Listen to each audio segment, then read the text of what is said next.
The corruption metabolism, when leadership becomes control. Why do some of history's most controlling leaders begin as people who genuinely wanted help? Leadership rarely begins with domination. It begins with responsibility. People trust them, people follow them, people depend upon them. Then something changes, not overnight, gradually. The corruption metabolism has entered the relationship. The corruption metabolism rarely attacks leadership directly.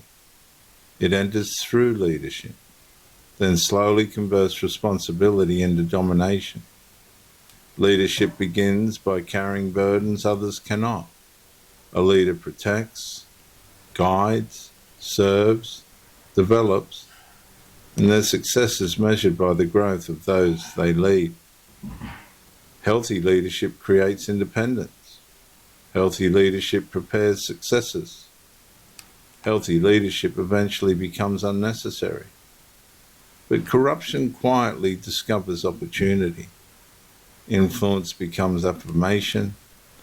Affirmation becomes identity. Identity becomes entitlement.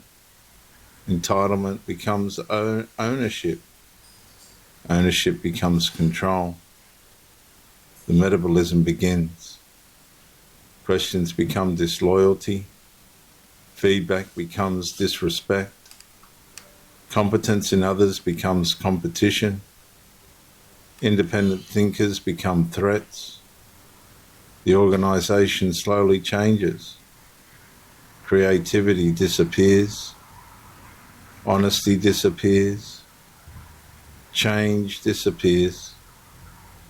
Everyone begins reading the leader rather than reality. And the system now exists to protect the leader rather than fulfill its original purpose.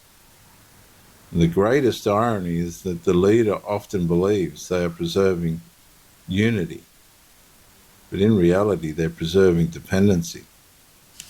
Every decision requires approval. Every success points upward. Every failure points downward. And the corruption metabolism has completed another conversation. Leadership still speaks the language of service, but service has become the camouflage for control. And eventually the leader cannot leave. The follower cannot function. The institution cannot survive without personality. The personality. And the very leadership that promised growth has produced permanent dependence. The corruption has consumed both leader and followers alike. The corruption metabolism succeeds when leadership no longer develops free people, but instead creates people who cannot function without the leader.